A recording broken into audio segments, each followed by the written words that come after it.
Thank you so much, Arana, and everyone from Games for Change for inviting us here and for allowing us to celebrate the launch of our book, The Well-Read Game, together with our friend Jim G. Matt and I are really grateful for this opportunity to share the ideas that we've been working on over the past several years.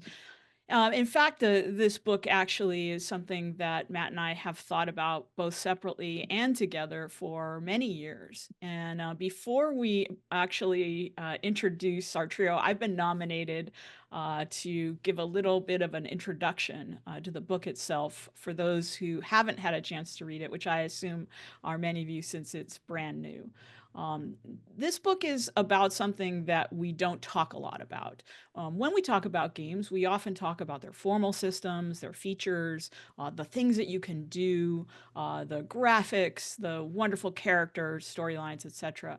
But what we don't talk about so much is our personal response to those experiences of play, the things that connect us to those special moments of play, the things that we respond to from our own histories, our own lived experiences, the experience that we have when we step into the shoes of others in a game, into the worlds of others in a game, and we can see ourselves in those worlds and see ourselves in their experiences. It's a kind of important experience that I think, and Matt thinks, and I believe Jim, that when we begin to talk about games in this way, we begin to see them as something beyond systems. We begin to see them as a kind of multisensory literature. And this type of multisensory literature can have the same important emotional connections that any other form of expressive media can have. And because of that, it's important that we learn to interpret those experiences. This is a skill. Interpreting literary experience is a skill we learn in school. When we first begin to read books, we are taught basic literacy, but then very quickly we're taught to talk about how we responded beyond just basic literacy. We're taught to think about the experiences of reading, what we are gleaning from our reading, to apply to our understanding of the human condition in a much more demanding way.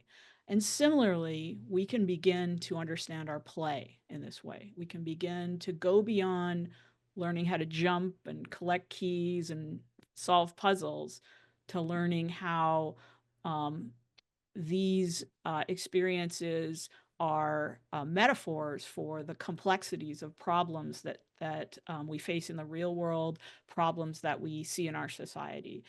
So we can actually start using these building blocks of understanding and understand why we are jumping, where are we jumping to, who are we trying to rescue, why are we saving them, what does it mean to be in this person's shoes and make choices for them. These are all complex questions that we can start to ask ourselves when we play games. That we can, when we start to notice the emotions that we have, the state that we are in when we experience the things that play, the state of mind that play puts us in. So we asked our friend Jim to join us in this discussion today because Jim really started this conversation 20 years ago when he wrote What Games Have to Teach Us About Learning and Literacy. He started to build a foundation for talking about games and their connection to learning and to literacy. And his work has really shaped discussions on game-based learning, on digital literacy, and affinity spaces. His really well-known 36 principles for how well-designed video games can and should inform education are a bedrock for game designers, especially those in the learning game space. And his emphasis, I think, even more on situated learning, where players develop skills and knowledge in meaningful contexts, is directly related to our own emphasis on recognizing the importance of player affect in game experiences. So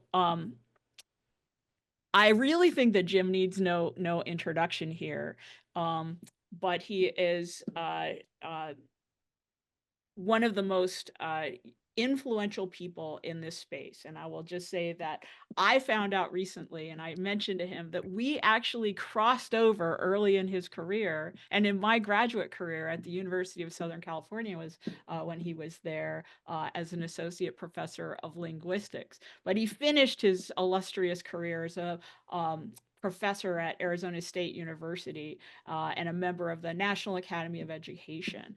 Jim is an absolute gem in this space, and he brings a wealth of knowledge of games and beyond games in terms of linguistics and literacy and learning. I also want to introduce my co-author, Matthew Farber, who's a professor at the University of Northern Colorado and co-director of the gaming SEL lab there. Matt is very well known for his work in games-based learning and social emotional learning, which is actually how we came together to write this book on emotional experiences of players in games. And finally, just briefly for myself, Tracy Fullerton, I'm a professor at USC, the University of Southern California, in the USC Games program, and I direct the Game Innovation Lab there. I'm primarily a game designer, but also an author. And Matt and I came together a number of years ago specifically to work on curriculum around my project Walden, a Game. And while we were designing this curriculum for this kind of strange game, which is a game where you really have to interpret it and able to understand it. We had a number of side conversations about our thoughts about how players experience games like Walden and other games as well, where the play has to be actively interpreted. And why weren't such skills taught along other media literacy skills? And the more we discussed this as we worked on this project of building curriculum, we realized that players of all levels, young players, teachers, parents, really anyone who was setting out to play a game thoughtfully, needed a set of stepping stones to help them along this journey. And so that became the project of the Well-Read Game. And so I would like to actually stop talking now. And I would like to ask my co-author, Matt, to talk to us a little bit specifically about these connections we made in how, one of the early thoughts we had was how um, in literacy, young players are often scaffolded from going from basic stories to more complex narratives, and how games could do the same. So, Matt, maybe you want to talk a little bit about that. And then, Mhm. Jim, we can come back to you as well and your thoughts on how these kinds of literacies are taught to young players and young readers. Sure, and that's a great framing of our work together. And I was reflecting on this pretty recently that I feel like I've been in the games and learning space for quite a while at this point, which is interesting, I suppose. Before my work here at the University of Northern Colorado, I was a middle school social studies teacher. I used iCivics right out of the gate when it was our courts. I had some training through Institute of Play at History Quest with Arana and others back then when it was through the Institute of Play. And I've been in this area a while, and I've been starting to reflect back when I speak with Tracy when we were planning the curriculum that what we were talking about isn't exactly game-based learning, where you like play a game and learn this thing. It's it's a lot more in line with the way literature is taught in schools, in I guess, the more preferable way that literature is taught in schools. So I should say it like that. It can be taught poorly too. Um, and that's what brought us here. For instance, um, my sons just finished middle school, and when they read a book in school, they'll annotate it and then they write their personal responses in a journal. And then they come together and have a Socratic seminar in a literature circle and they discuss their connections to the story and to the book. And I started digging a little bit deeper and speaking with a literacy professor at my university, Jim Erickson, and he introduced us to the work of Perry Nodelman. And Perry Nodelman, back in the early 1980s, in 1985, that is, wrote a pretty influential paper called The Text as Teacher. And in that paper, he was analyzing um, Charlotte's Web and the structure of Charlotte's Web.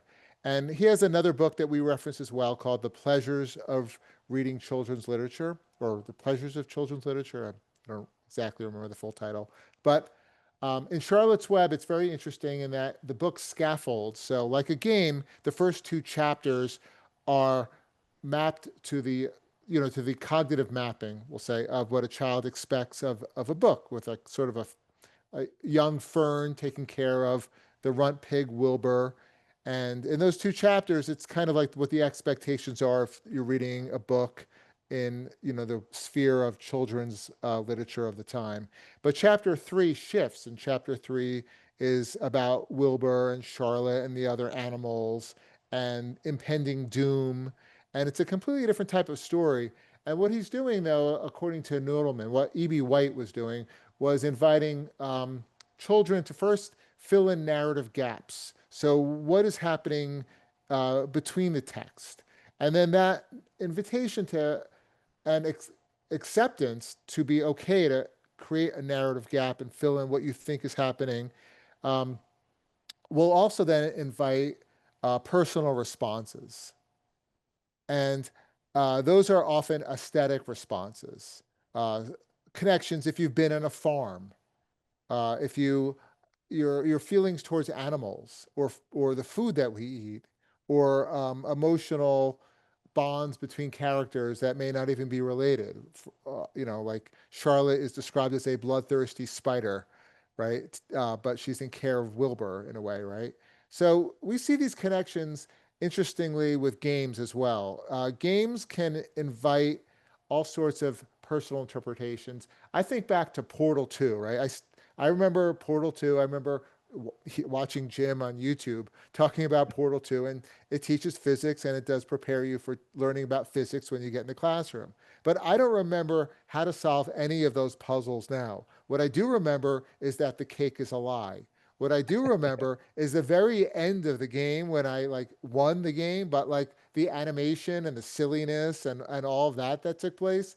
I remember that so vividly. I remember the room I was in. I remember my son was taking a nap at the time, and I was able to sneak in a little bit of play. And I remember that viscerally, right? And I think these are conversations we should be having more about games, because games can do a lot more than being instrumentalized for educational purposes.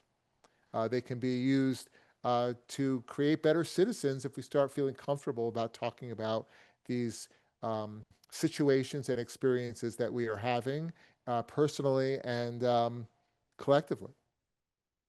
I feel like I'm starting to ramble, so I'm going to say popcorn Jim. Thank you.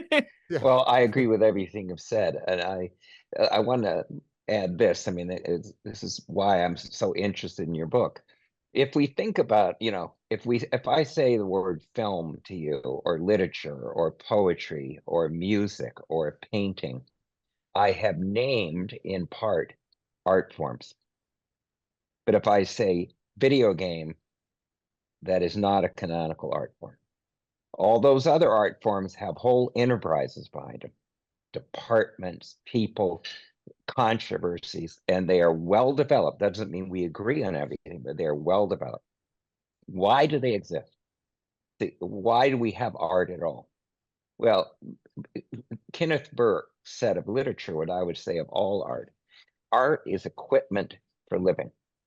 It is an imaginative enterprise that is you are supposed to have the skills to use for your own purposes to flourish, to solve your problems, to think about the world. And each art form is a different toolkit, a different piece of equipment. You can't recruit the equipment unless you can learn and be apprenticed with others of how to use those tools, and they're life enhancing. Now, the same thing is true of video games, except we haven't developed any of it. Let me give you an example. I mean, the core thing in many arts is issues like, let's just take books, but there's a tension between the reader and the text. Readers have to respect text, but they can't let text dominate them.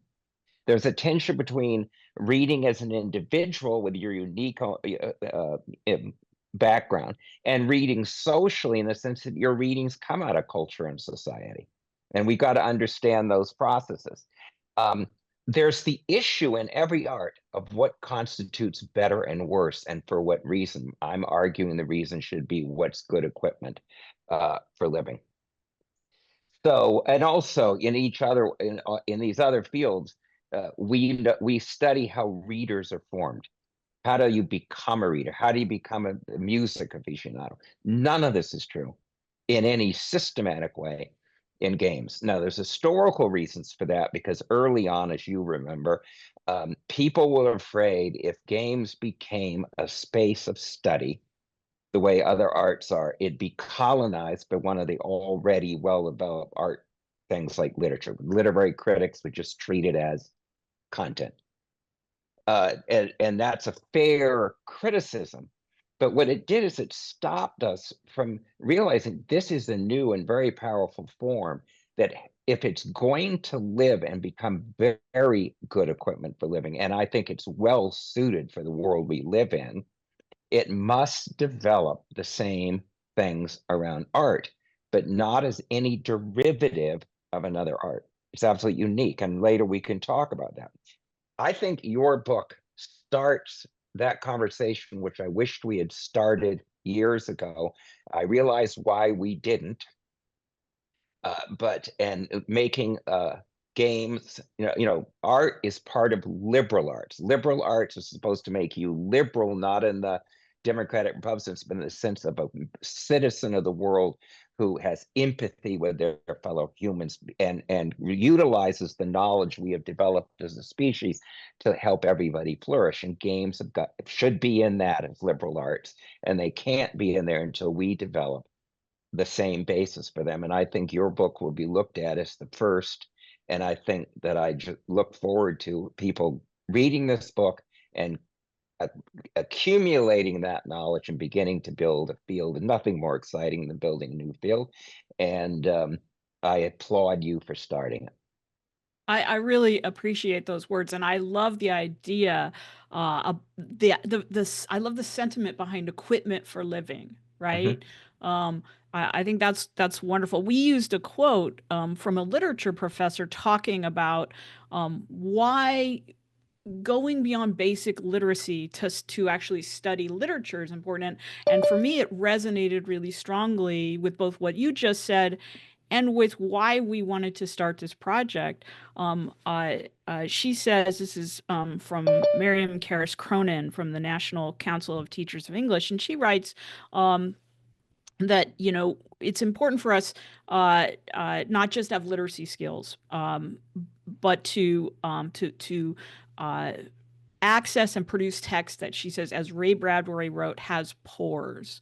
Although literacy is the basis for literature, a society that promotes only transactional foundational literacy at the expense of literacy skills, of the literacy skills literature demands, would be shallow and dispassionate. One that promotes paint-by-number illustrations at the expense of a Sistine Chapel. Although today the text in question and the media may take many forms, and we take this to mean video games. 21st century literacy is a set of complex skills that students need to master to fully understand sophisticated literary texts. So for me, what she's pointing to is this concept that in order to become better citizens of a world, to have the equipment for living that we need in the world that we're facing, we need to understand how to explore the pores of our literature, the pores of literature that our artists are putting their ideas into today. We were, before we started today, we were talking about a couple of games that on either end of the spectrum, both indie to AAA, we both saw as as kind of beautiful literary experiences that have pores to investigate, right? So you were talking about this wonderful AAA game, and I was talking about this little indie game, but they both share this idea that we could interpret them and find ideas in them that relate to the human experience. So a theory of literature has to deal with haikus and epic novels. Exactly. Proust, 7 volumes to a haiku. If you can't, you don't have a field. You don't understand the power of that form. I want to make just one comment about the word literate. So in everyday language, we say you're literate if you can write and read, and we don't know, how much you write and read, we don't say. Literate to people like me who studied literacy in a socially situated way means that you can use oral and written language as tools to enhance your life. And to do that, everybody is literate in some things and not others. So, for example, I am literate in birding. I know how to use oral and written language as well as tools and other visual things to be a birder, to get a lot. It's enhanced my life hugely. And if you're not literate in birding, you miss that. But you can't have everything. Now, I am not literate in Yu-Gi-Oh. The language is over my head. I know 7-year-olds who are literate in Yu-Gi-Oh, and it does enhance their life. So the real issue is not, are you literate? The real issue is, what literacies did you get that made you who you are, and what ones do you need in the future? And we don't want gaming literacies, because there's many different ones of those, to be left out of this picture. Right? Right. Because people of my generation don't see it as like literature or poetry. Now, notice you keep using the word literature for games, and that's because we don't have a word. If I say I study poetry critically and aesthetically, or I study music critically, we know what I'm talking about. But if I said games critically and aesthetically, people say, well, like they use it. It is an art. We want the day to come where we just say, I study games, and it means the same thing as I study music and I study poetry, because they're inherently important activities of humans. I agree with So that. And we I've, use it as a metaphor, but go ahead, Yeah, Matt. sure. Yes, That's jump in. perfectly fine. yeah. So as you're saying that, I was thinking about, well, our title is inspired by Bernie DeKoven's The Well Played Game, but the word read and reading, and Tracy and I have had, we didn't log our amount of conversations, but when we would meet to Zoom, it would be like, oh wait, we only have 5 minutes left to write this thing, because we would be just hashing these ideas. And we spent a lot of time talking about the word reading, whether to use the word reading, how to define the word reading, also the ideas of transaction and transactional, to go back to Louise Rosenblatt, and the ideas of transaction there and evoking meaning from a text, and the dialogic um, transaction we have with a written text as a starting point, and what that meant to when we speak about transaction for gaming.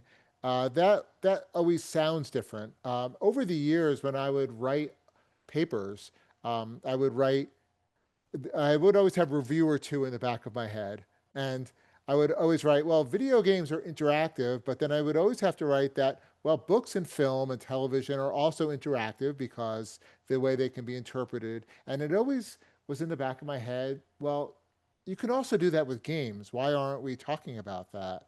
Um, But there is a real difference. And yeah. with a book, so transactional, and the thing is that you and the book are transacting in a conversation, but the reality is that conversation is entirely in your head. But in a Yes. game, uniquely, the game answers back. I So do we, something, the game answers me back. That is not all in my head. The book does not. Now, I'm not criticizing books. Each art form has its own powers, but unique. You want to talk about transactional? It's reciprocal interaction between you and the game is outside of you. A transactional action, you in a book, is in your head. There's so we, nothing wrong with them, but yeah. they have a different power, and the power of how you tell a story, or how you use mechanics, actions. Notice, if I'm decoding and interpreting are actions that I do on the book, but the book doesn't do any actions back on me. But when I push a jump button, the game does something, right? So they're different.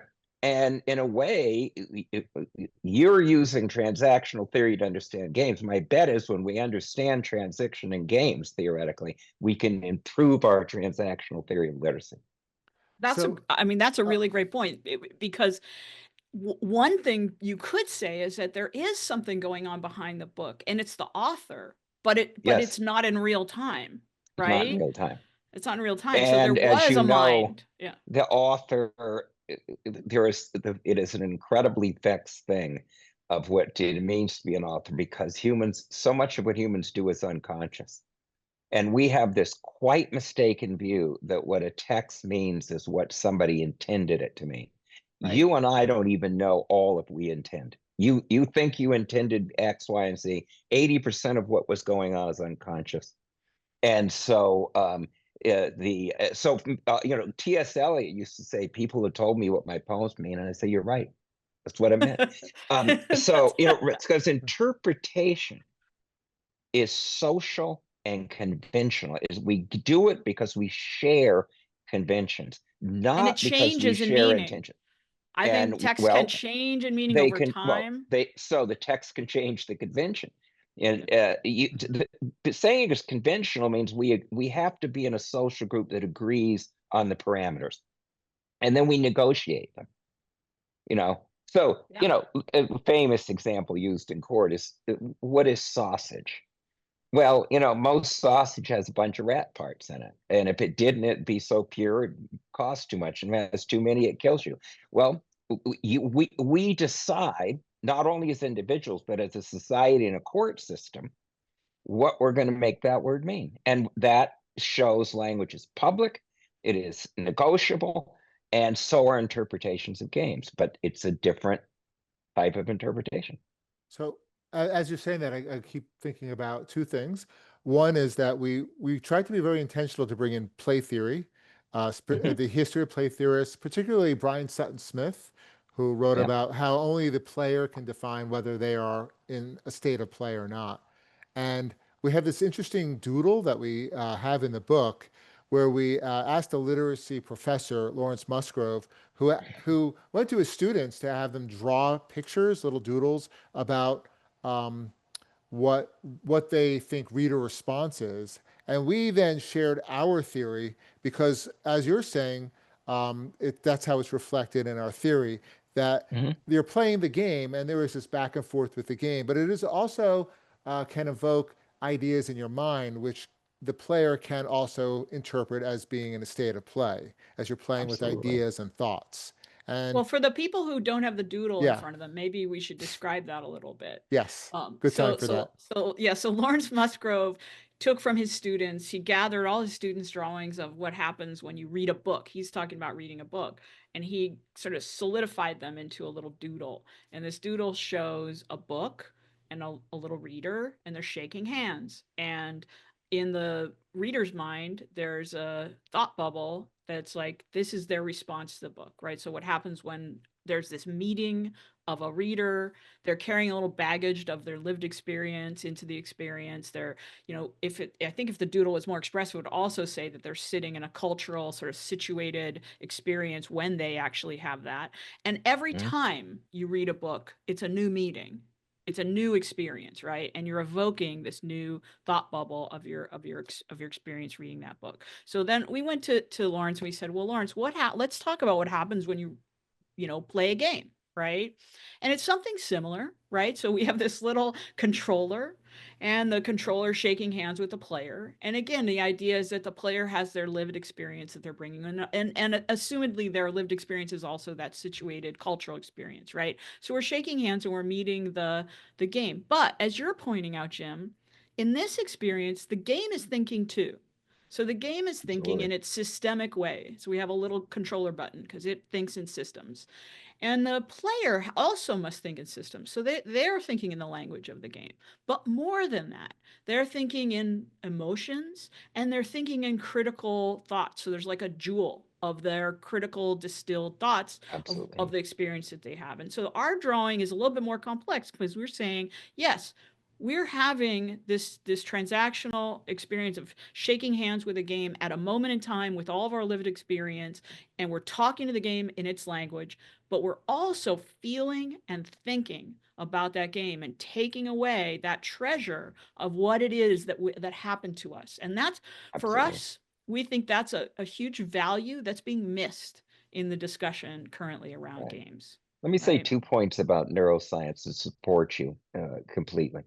Although I just want to say, when I shake hands and when I play Metal Gear Solid, I'm not shaking hands with the controller. I shake hands with Solid Snake, Yeah, and okay. we are buddies. We had to Uh, abstract it yeah.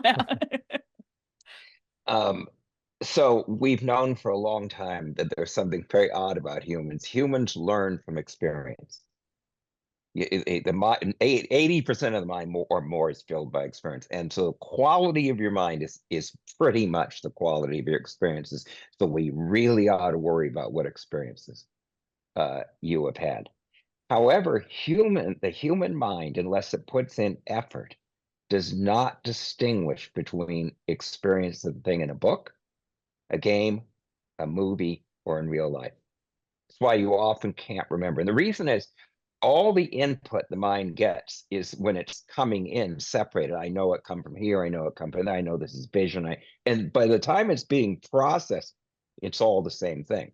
And so uh, the experiences you have in a game or a book or on social media are just as consequential to your life and to your learning, but also to who you are, because your brain is who you are and it's made by experience. So we got to worry in a very deep way that just as much as you worry about what experiences your child has in real life, knowing they're very consequential to them, the same is true for any media or art form. And so if we do not study the things like games, we are not studying an incredibly important part of what forms a certain generation of people. Yeah, The other thing that's about play, incredible. I shared with you Pansep's work. He was the guy that showed that in the midbrain, the brain we share with all mammals, there are the primordial basic emotions in humans, and that there is even a form of consciousness in the midbrain. This was taken to be silly until 20 years later he proved it. And those core emotions that we all share, they then are culturally nuanced when we express it, but they're there. And the interesting thing, two of the core emotions, of the seven of them, are play and seeking. So he sees play, and you've watched it in cats, you've watched it in every animal. Play is essential to the development of an emotional life and how you then learn to nuance that with the world. But even, and this is a point that Tracy made, that seeking, which is trying to go towards something, to find something that will affect me positively, is the most important promoting emotion, and it is most closely associated with play. And I don't think there is any art form where play and seeking are more tightly tied together than in video games. Mm.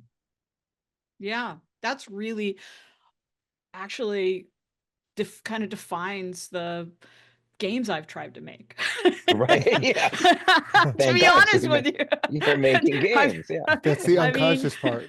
the Yeah. unconscious part of me is that I've always been trying to seek games that reinforce we talked about this before, the peak experience, Yeah. right?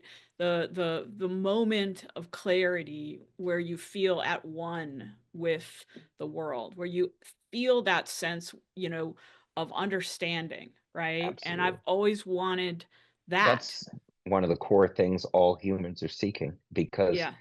we are seeking some idea of what things mean, what gives us meaning, what gives us belonging. And, going back to Matt's point about what he remembers in Portal 2, the sorts of thing and I remember the cake very well too, and I remember a lot of other stuff, but that, and going back to the neuroscience, that you remember those things as little flashbulb memories, is the sign that you processed what you did in the game effectively through caring, that is emotionally. And humans do not store stuff in their brain very long, and they do not integrate it well with their own knowledge unless it has been charged with emotion. So you will get nothing out of a book or a game that does not have that. So it's not the sign that those things were all you took from the game. It's the sign that the game is in your head, incorporated in your knowledge. Some of it you're not even conscious of. It'll come up later. But that's the same thing with all art forms. There are things you remember because it showed you that you were effectively emotionally tied to this, and that is the sign of learning and also the sign of development. We've I'd like, asked a lot of players, sorry, Matt, Yeah. we asked a lot of players about these peak moments, by the way. Mhm. And I think, you're really right when you say the sign that someone has cared is this critical sign of learning, right? Because the moments we got back from players were those moments of realization, Yeah. that often it's a moment where they realize something about themselves in the game, or how the game works, or what the game was trying to tell them, or the fact that they had misunderstood. They're moments of realization. They are moments of Right. growth and Right. learning, right? And That's right. They're the sign that you're using it to grow. Yeah. Yeah, we have a question from the chat actually that I want to, and it's pertinent to what we're talking about, so maybe we'd jump on that. We have a question about this idea of play and seeking, and where the source of that idea, like where is that coming from, Jim? What Well, is that something you're thinking about, or you're getting that from no, someone? I sent you guys earlier a little summary. This certainly it's not me. Yeah. I'm not nearly that smart. This guy named Panksepp, Panksepp. He was a seminal scientist who for decades tried to understand what are the core shared emotions among humans. And he discovered, and the idea in science is only the cortex has consciousness. All the other parts of the brain don't, which means, by the way, that only animals with a cortex experience the world and have emotions. He then discovered that in humans and mammals and in some other creatures, the midbrain has a form of consciousness and it probably is how we got it into the cortex. And that form of consciousness, which means feeling, that you're aware you're feeling something, is tied to these core emotions. So seeking, play, anger, lust, you see them in every mammal, right? And again, he's not denying that then they get socialized differently. Yeah. And but they are the core of what what does socialization have to work on? Right. These things. So And here's a question yeah. for you, Jim. So okay, so a lot of times, and I had nieces and nephews, and sometimes they're playing and they have that shut down look on their face, and I think every parent has seen that Right. look, you know. Yeah. And you say, "Hey, what are you playing? What you want to engage, right? You're like, "What are you doing? What are you playing?" Right? And they're nothing. Well, Right. no, This I'm is not. true. This What are is you to doing? point. Yeah. Nothing, right? Nothing. Well, how was school today? Y- Fine. Yeah. Well, Fine, so Yeah. nothing. this Now, is we've been this is the problem of socialized to school. say Mhm. not notice, not be aware, not share, Right. right? To Exactly. not share Exactly. what's going Well, on, so one or right? two things is happening there. One of the first things that I did with my graduate students is interviewed people who played kids who played games, and and how they played them differently. And one of two things is happening with that kid. Either they are shutting down and not really processing very deeply because they're trying to hide, they're trying to get away, they're trying to escape. Nothing wrong with that. We all need that. Uh, but that's not the moment they're going to be learning deep things. The same thing happens in school. If I want to teach you algebra, unless you care, and caring means just what you said, I am going to think, not just act. I'm going to think, meditate, reflect, and work at this, because that's what caring makes you do. And especially if it's caring to seek something that you expect to get back a real benefit, you're going to learn algebra.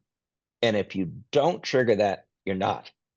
You're going to be with this, and you can see that look on most algebra kids' experiences in school. Absolutely, And absolutely. so school has to learn ways to trigger affect for algebra. Well, that's tough. The great game Dragon Box, played by 5, 6, 7-year-olds, did it. I played it. I loved it. It triggers affect, and you play it gleefully because it is play. But that's the job of teaching. No art form, like there are people who stand in front of paintings getting nothing just because people told them they were important.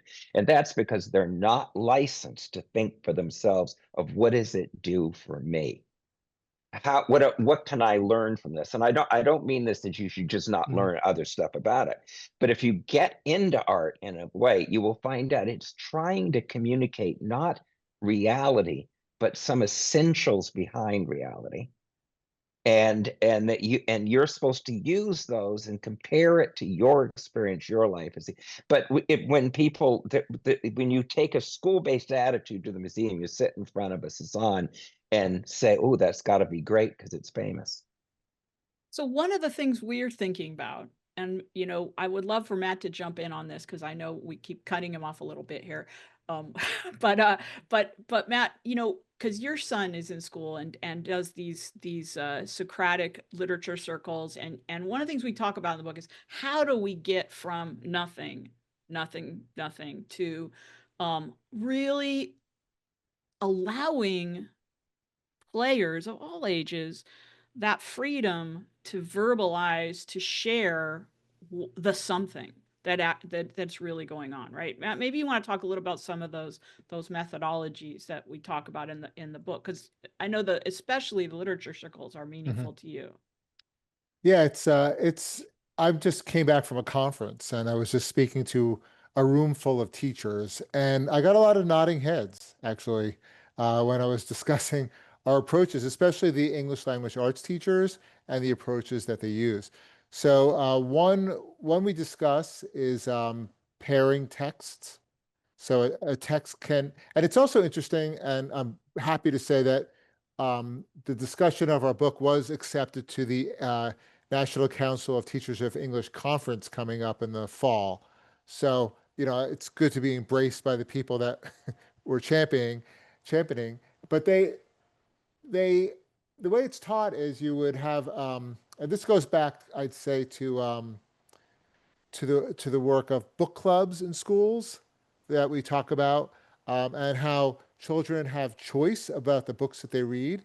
And also, some children say they don't like reading, but they do like reading because maybe they're reading nonfiction texts. That's often a common pairing of a nonfiction book and a fiction book, like a National Geographic book about dinosaurs and a narrative book about dinosaurs. These are like different approaches that teachers have been using over the years, of course. But in some schools, like in my son's school, they'll do a literature circle. So the students will read a text.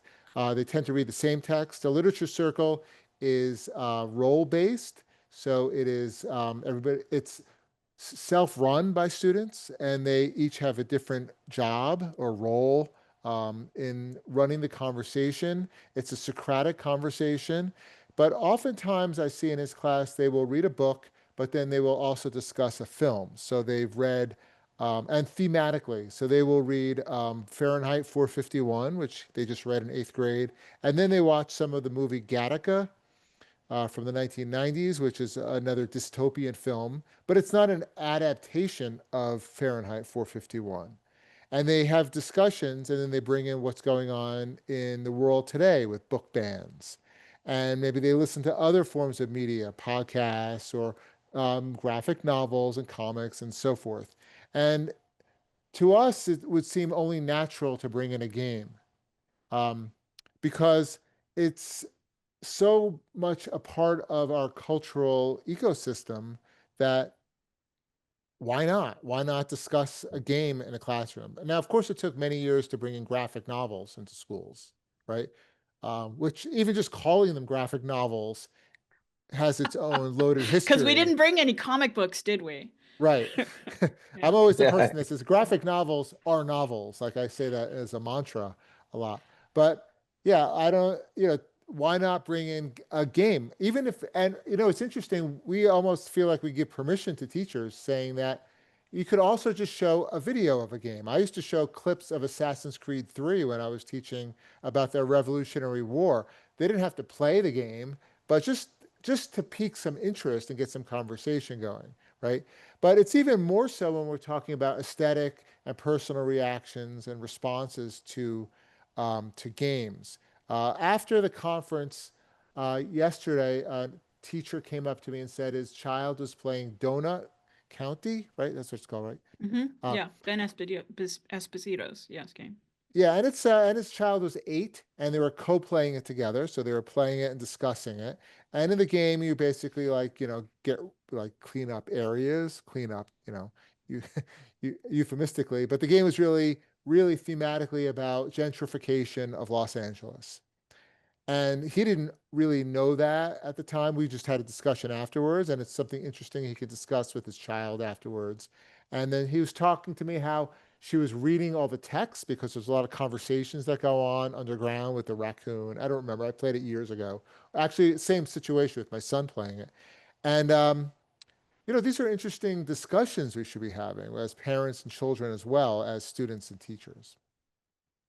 I have a question actually from the chat about what is the main challenge in getting teachers to see games on par with books? I mean, this is like such a huge question I think that we've all faced Yeah.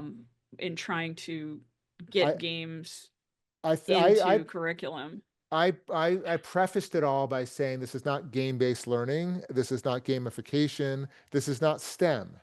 Um, this is using talking about a video game that is a form of technology, but so is Zoom, so is Netflix. We're talking about a way of And engaging we're with the not talking about text. designing new games, by the way. One of the things Right. that's important to note here is that any game can be read. Exist Yeah. AAA games, action games, adventure games, simulation games, anything, right? Puzzle games. You can have a interpreted emotional experience with any game in the same way that you could have a interpreted experience of walking down the street in the right context, right? I found the idea of pairing games as text, and we wrote about Jim Erickson and I wrote about this in Children's and Libraries Journal. We wrote an article about that like a year or two ago, and talking to teachers about that.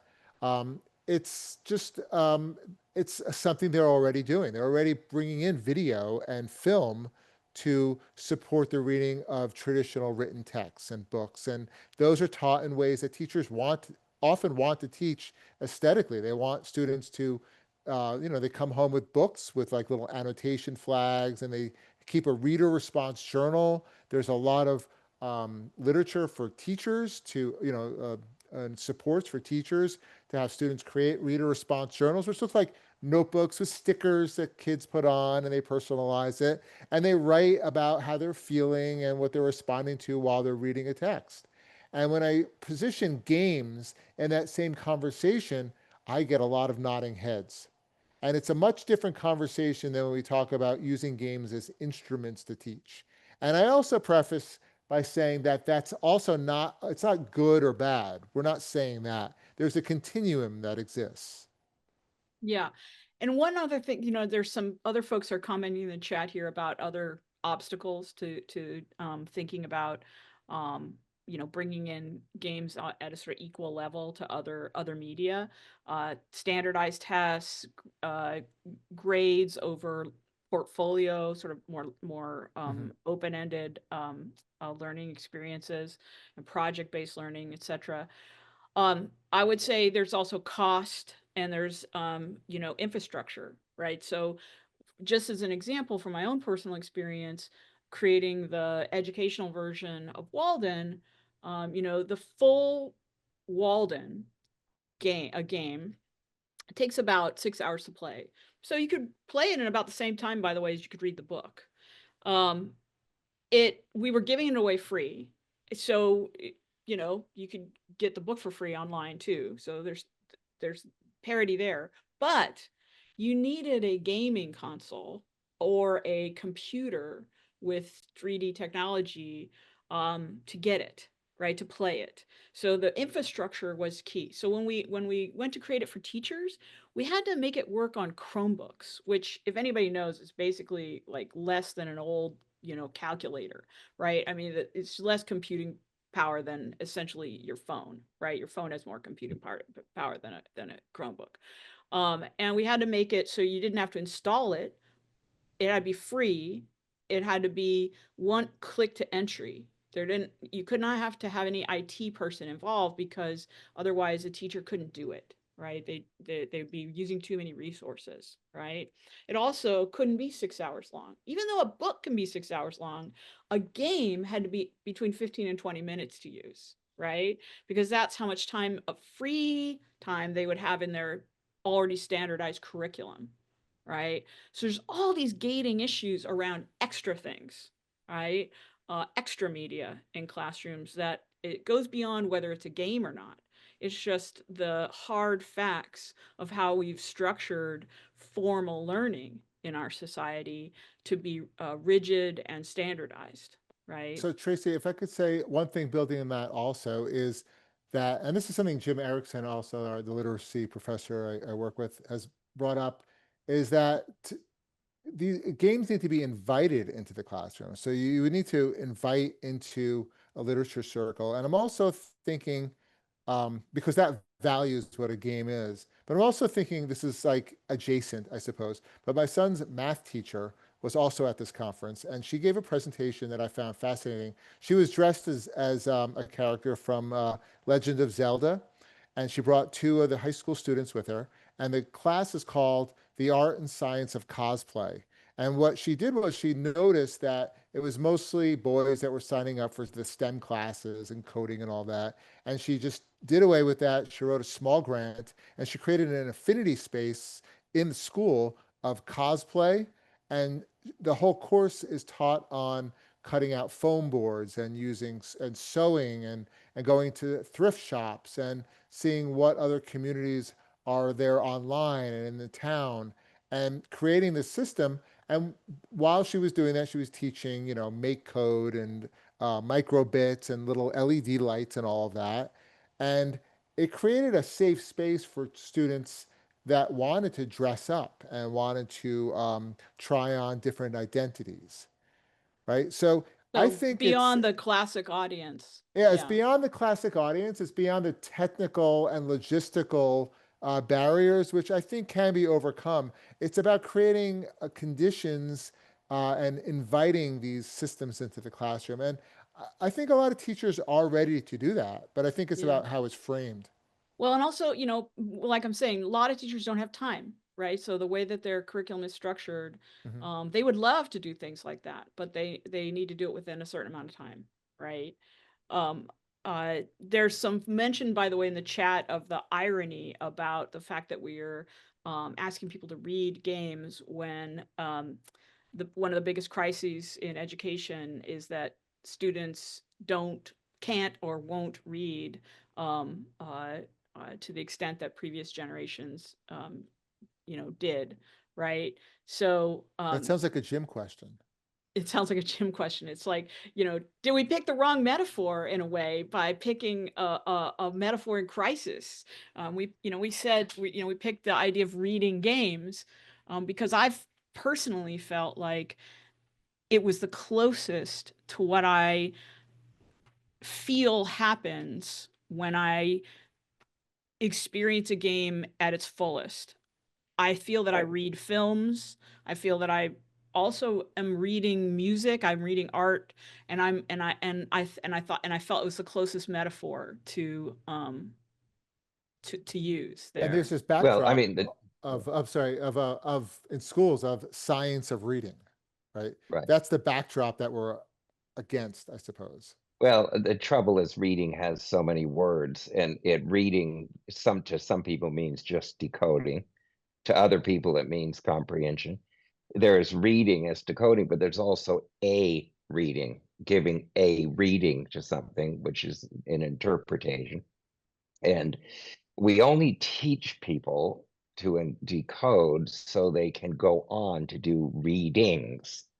Now, there's a crisis And let me, writings. before getting to the crisis of reading in school, let's get back to the question of how would we get legitimacy for games to be worthy of being seen as our art, which is worth giving a reading to. And to do that, so nobody learned. So if you take a wonderful poem by Emily Dickinson and you just give it to somebody with no background, many of them will just be turned off, right? So how do you say to that person, there's something of value here and they need to seek it? Yeah, well, one thing you do is you give them a reading. You maybe give them several. And what we need to do is take games, whether they're short games like Home Alone or long ones like Claire Obscure Expedition 33, and we should have recorded readings, not just definitive. The person saying, here's what I got out of it. Here's why. You know, I'm going to try to tell this story shortly, but when I was younger, I wanted to understand art because I was one of those people who sat in front of paintings and pretending it moved me. And I spent a part of a sabbatical doing that and learned nothing. I read books. I still learned nothing. And then I came back home. I was in Boston in the museum, and I was standing with a date in front of Cezanne, and the date asked me. I said, "Well, that's a really important picture. That's really great." And she said, "Why?" And I didn't know. It's a date, and I was saved. An old Irish guard came up to me and said, "Do you know why that painting's great?" I said, "Tell you the truth, I don't." And he said, "Look at that." He showed me a way to look at that painting. And I saw it immediately. He said, "Pay attention there, see what it does there, see." And I said, "How do you know that?" He said, "I've been watching people do tours of this for 30 years. And I said, "Well, I just wasted a year. I should have just talked to you." The point is, what is that? That is real teaching. He showed, here is how you look at it to see something that might be worth saying. And from that day on, Cezanne is one of my favorite painters. That's what you have to do for algebra or anything else. And the responsibility is for people like us. The Well Played series is just the beginning here, is to do what people have done with poems and art. Daniel Barenboim in music has done stuff. Here's what this means, why, and just people are moved by it.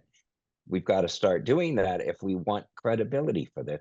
Otherwise, it's just seen as entertainment or sugar on broccoli for school, and we don't see poetry that way. So I want to just take one moment for an advertisement. So what you just said is so perfect for the next project that Matt and I are doing, which is we're going to work with the folks at the Well Played Journal to do a special edition on well-read games. And so we're going to have a call for this, and we'll be announcing all the details at Games for Change, a right. call for readings, collected journal of readings of games And as these so examples. issue is in literature, there are different traditions of literary criticism. It's healthy that they give you different ways of reading. We don't need any one of them to be right. Eventually, when you learn enough, you do your own readings. And I hope that's the same thing with this. We need to have some idea of what is a legitimate way to read the games that can be communal, can contribute in several different ways, put them in interaction with each other till some schools develop. And that's how you will develop fields. So that's a great project. That's the next step. And it should be great. Thank you. And we're thinking of like the same game read by different people. Oh, absolutely. Right. Which would With be interesting. Claire Obscura Expedition 33, which has just been incredibly popular, but I'm in the 48th hour. So how do you analyze 48 hours? And by the way, in that game, the storytelling, the visuals, and the game mechanics and are so intricately interacting and tied with one another. We would need entirely new tools how to analyze that over 48 hours. Right. So yes, we would want to say different people look at different asks, just as we would with a very long poem. Show us how in this instance those three things are interacting to make this a particularly important thing to meditate on in a way that you think will enhance your thing. And if we then juxtapose them together, I think that is the beginnings of a field. That's how literary criticism started. I've been thinking a lot about what you just said about like how, games are so long, right? You're in the 48th hour of playing this game, you're nowhere near finishing it. And there are games that we'll play like our whole lives, There are. how do you then capture that? How do you then do readings, right? And so my clunky, I've always had my students do this, right? I do this. This is my game journal. I carry it, and It's the every one way to time do it. I just write, but I also take screenshots, right? If I remember as something is happening, I'm like, take a screenshot, right? So I can Sure, remember it, perfect. Yeah. And you take a teach kids to video. do that. Exactly. But I almost feel like there should be a sort of tool that we can run over game systems that makes this kind of Sure. It annotation would really, be really a great easy, thing to do. right? Remember, there's a form of writing in games. Kids now can readily make their own games. Mhm. And Yeah. when they're designing, it's Or they their can writing. write. And that, just as learning to write in regular prose makes you meta reflect on learning to read, because you have to imagine the reader, the same thing can happen with games. The two should be always together. You know what? When I play games with my son, I was thinking of Overcooked 2. We're playing and something big happens. We finally beat this level and we're playing cooperatively and it's like a lot of yelling, in a positive way, hopefully. And then he's like, take a screenshot, right? Yeah. But then I'm thinking, what happens to that screenshot, right? So that's where we trying to promote this idea of journaling. Um, Almost writing about it like it was a dream, almost like in the present tense, because these can be very ephemeral. And we looked at the literature around close reading, which involves a lot of reading and then rereading, which doesn't always come natural. But in games, it can because you replay and replay. But to capture those experiences and to look at them later, I think is very powerful. Another thing I wanted to ask Tracy earlier, and I could still ask now, is getting Tracy to talk about her different interactions with Thoreau throughout her life, when you revisit and reread at different parts and times in your life. Well, I mean, obviously, for me, it's this conversation I feel like I've been having with Thoreau since I was, 12, right? And because I read a abridged version of the book when I was a really young child, and that version focused mostly on the adventure of going down to the woods and living in the woods, and wasn't that cool, and there was a bunch of animals there. And so I was just just really into that, the story of the ants, the war of the ants, and that was just my favorite thing, right? And then of course you get older and you start to read the passages that are in school, that they give you in school, and they're much more about philosophy, right?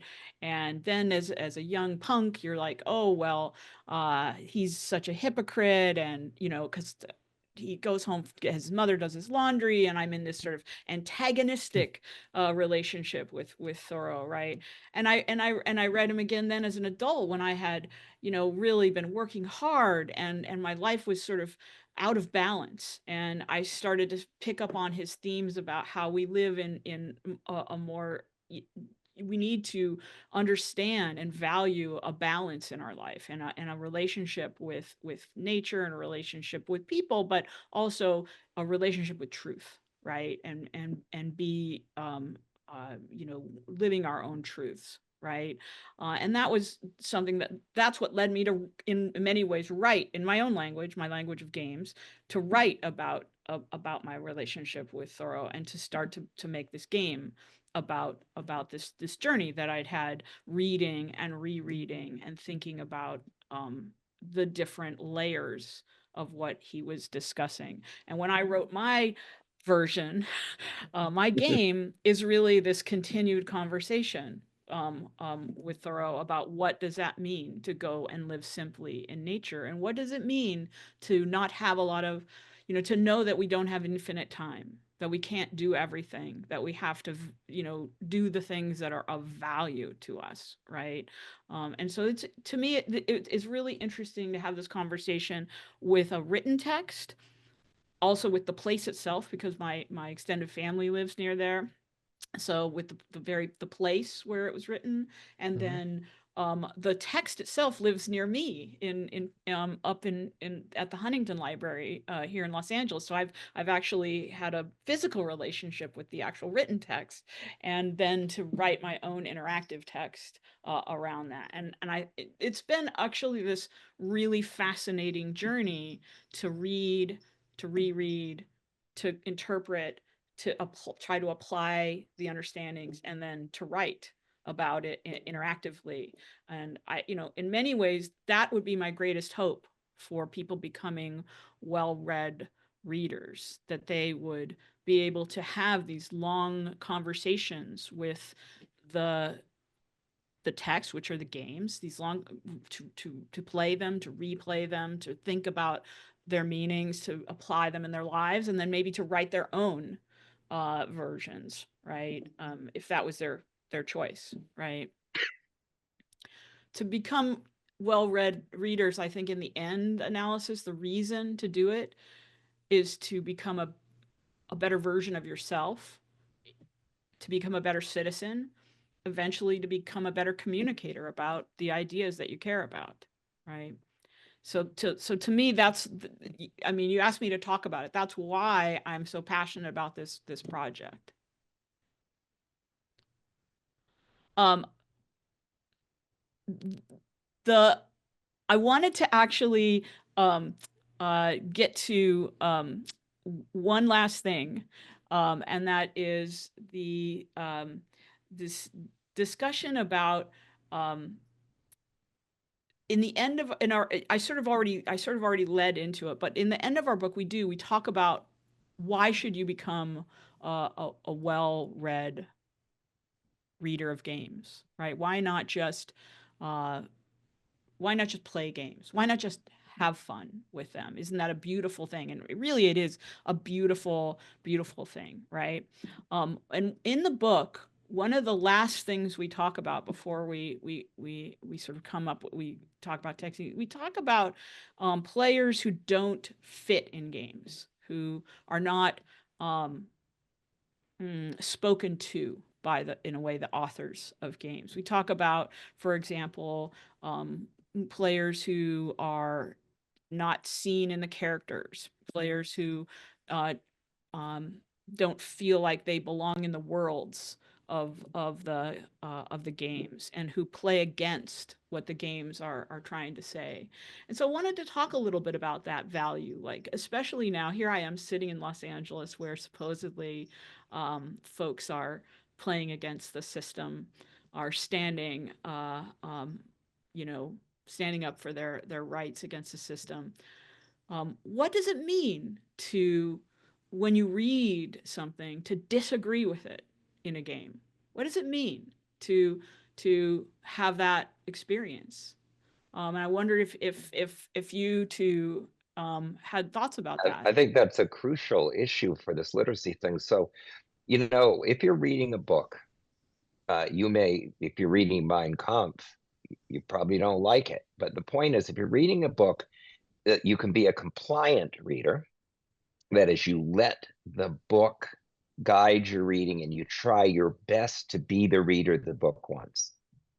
And then you can also be a resistant reader and do it. The trouble is this: it's hard to be an effective resistant reader if you never read it compliantly, because it's the compliant reading that lets you say, now I understand enough. I had the courtesy to say, you may have something to say. I've given, you know, now I know how to. So people critique capitalism, neoliberalism, without ever reading neoliberals. So the critiques are fairly superficial. If you really read them with empathy, compliantly, you could become a much deeper critic. Now, and the same would be true of games, right? If you want to say this game is not for me or my group, or it's disempowering me, your critique, to be deep enough, is going to have to know what it is. We all have a limit on what we're willing to comply with. See, so many people would just not read Mein Kampf compliantly. They've made it. We all have a limit there. On the other hand, I think there's way too many people who critique all sorts of artistic art forms and political opinions without having understood them enough to give a complaint or critique that would actually damage them. In our literacy program, we teach teachers to first read Where the Wild Things Are compliantly, which Good. most of them do and only have done, without then reading about, what is the power struggle or why Exactly. that world exists. And I know we've talked about this before about Sendek and how that can model and also give permission to then to read with resistance. Yeah, I think there's no better example of this in games than Grand Theft Auto San Andreas, which was so controversial. It puts you in playing an avatar as African American, and for some people, they felt a really embodied empathy. They understood the positionality of that person, and others saw it as some sort of racism. And there are multiple ways to see it, but it is very difficult to have a deep discussion about it if you didn't try to, at least as you would with Solid Snake, to enter the body of that avatar and see the world sympathetically from where they are. If somebody is doing that and then it's making them a bigger racist, that is not how you play a gay compliantly. Now, after you've done that, you may say, I saw some real problems. Now I'm going to play it again. I'm going to resist it and see. But and I think you'd still respect it. You'd still say there's something like that. Any great work of art has flaws. That's so. At any rate, for when we can, we want to teach people how to be both a compliant and then resistant reader or interpreter or player. It's kind of funny that you should bring up Grand Theft Auto San Andreas, because as a person from Los Angeles, we talked about what do we remember about games, right? What Yeah. I remember about that game was I was playing with a friend of mine. We were in our 40s. We're two, women, definitely not the main character of this. No. And we're sitting on the couch, driving through the chicken place, eating chicken, and our character's getting fat, right? And we were like, oh man, this is bad. And I was just thinking of like, I really feel for this character because You I'm do right it. there. I drive through Yeah. the chicken place and Right, and you know exactly. what? It makes me fat.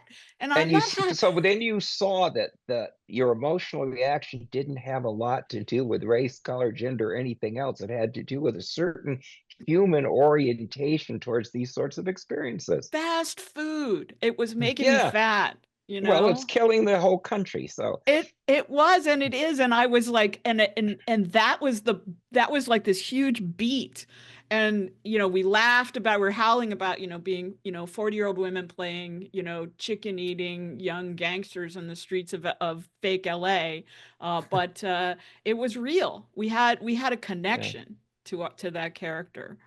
Also in our book, we actually talk about it I even was about to more say that. deeper. Yeah, you do you do. want to Yeah. tell Naveed's story? Yeah, so Yeah. Navi Kansari of Ink Studios, which created many games like 1979 Revolution, Black Friday.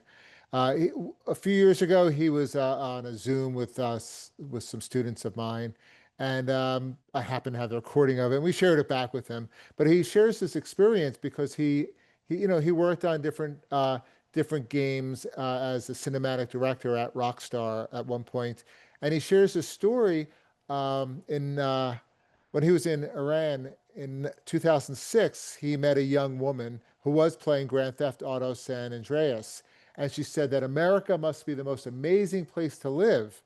Um, and this is during the time when there were U.S. forces present in Iraq and Afghanistan. And when he asked what she meant by that, she said she doesn't play the game to try to be a gangster. Instead, she hops in her car, listens to any music that she wants to, Mhm. buys any clothes that she wants, and goes to any fast food place, as you're saying. And she even, goes and works out, and she's doing all of these things. And the game to her represented freedom. And this Right. is something that we talk about in our book also when we reference Brian Upton and how the game is created as experience, not just as intended by Right. the designer. Yeah, so Yeah, Brian that's a talks great about the game is example. designed, right? Here's what the designers designed, here's what the players played, and then he talks about the game is understood. And I think for us that's the most important thing. How did the players understand what they played, right? Yeah, and there's a unique aspect of that with games because unlike any other form, in a book, there's the book story, and then there's my story of reading it. But in a game, there's a third story. There's the meld, my avatar and me, the me in there and the me out there, and that's a third story, and that's a Exactly. reciprocal conversation, both in the game and in my head, and that's a very powerful thing, and that opens up that reading, that third reading that is what did the my avatar me, because notice this wonderful thing, I died can either mean my avatar died or I, because that third thing, that projected melding of identity, that cannot be controlled by the game designer or you, Exactly. right? Mm-hmm. That is a unique way of forming a new entity that can influence you and the world, and that's a unique aspect of games and a very powerful one.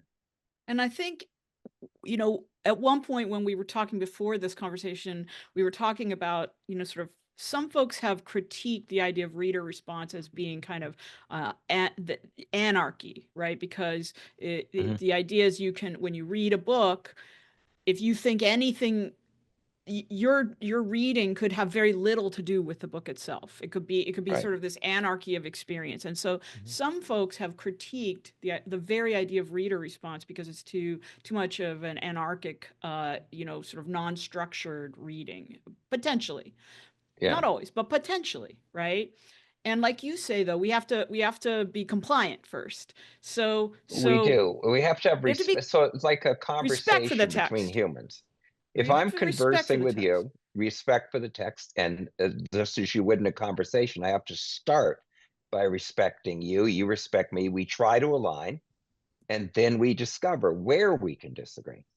Exactly. And so what I would say is player response is even more valid than reader response because there is already an Oh yeah, understanding that that third thing exists, right. that it's not just the text and my experience of it. It's the Yeah. text, what I did with it, and my experience of it. What we Right? did with it, Well, me we and would my avatar. me and my avatar or me and the other people in Yeah, there. or and Exactly. there's another one. We haven't even talked about the social readings Multiplayer. when Right. we're multiplayer or even in affinity spaces. Exactly. There's a question that I'm having a little trouble parsing, but let me see if I can get it here from the chat.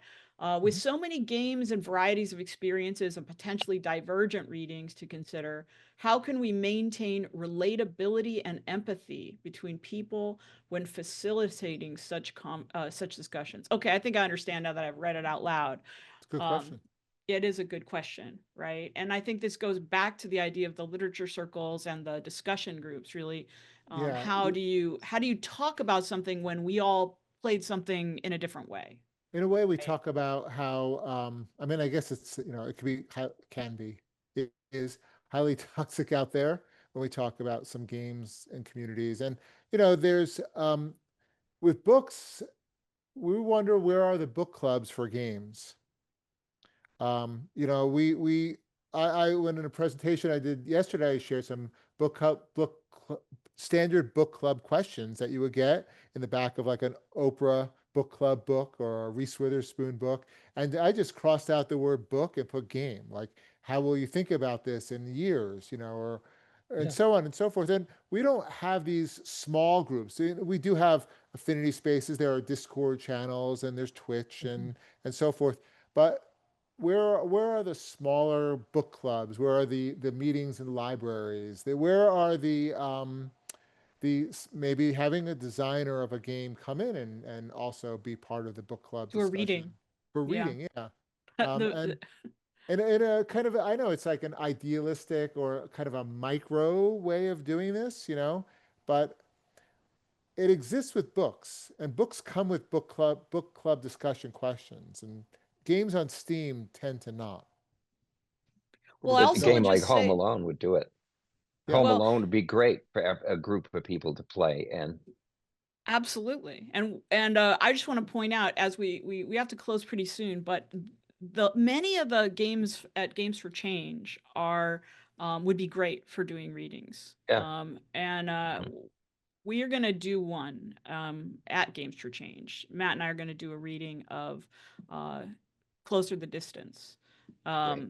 which is a very small but beautiful game about a And award community in nominated grief. this Yeah, year. yes, exactly. Which is why we chose it, because it's such a small, beautiful game.